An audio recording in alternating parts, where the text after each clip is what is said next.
Massey. Spencer, your first number one qualifier of the year, first since the Western Swing last year, first at Bristol Dragway. It's got to be a good feeling, right? Yeah, I'm definitely liking that feeling.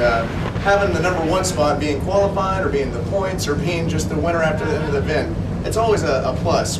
We wanted to come in here and have good data and get down the racetrack, and we'll have good data so we can have a good day tomorrow. Obviously, qualifying number one is awesome.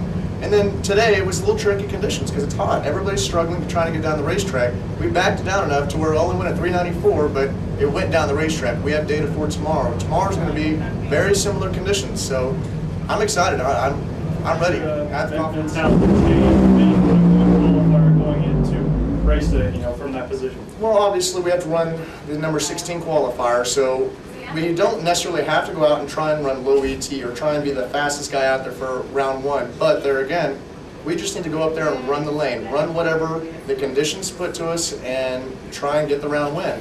Therefore, if we're running a guy that only qualified 16th, we can actually back it down a little bit just to play it safe and go one round at a time, because you know what?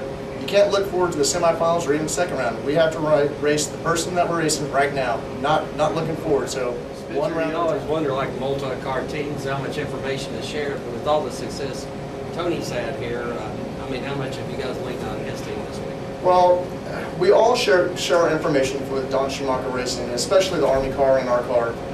But obviously, things are different from car to car. I mean, Tony's car has been performing great all season long, and our car's been struggling. So our car's taken a little bit more power, or a little bit more clutch, just a different setup. So we can't necessarily say, okay, if it worked on that car, it's going to work on this one.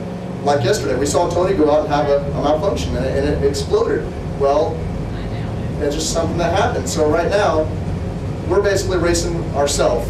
I mean, I know Tony's had a lot of success, and he's ran very well in the heat right now, but it doesn't matter. I think that might be the semifinal matchup if that happens to be. But like I said, the way your car's starting to come around now, is this good or bad that you have to go on this big long stretch? There's not a lot of time to test and refine things. Well, I actually like it because once you start getting on a roll, I feel if you just keep rolling from race to race, you can keep on your roll.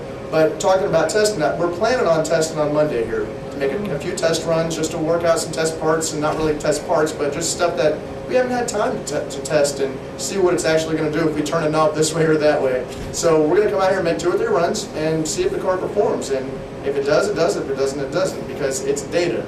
And if it doesn't, that just tells us, hey, that's not going to work. If it does, hey, we can use that in a different way. Epping before as well, which yes, some people might not have had the opportunity 2010, to do. yeah, I raced the IHRA Epping race, and I believe, well, I won the race there. And so the championship. Yeah, so I guess you could say I was the last driver to win a top fuel in New Hampshire Epping drag race. So I mean, that's awesome. And I love that racetrack.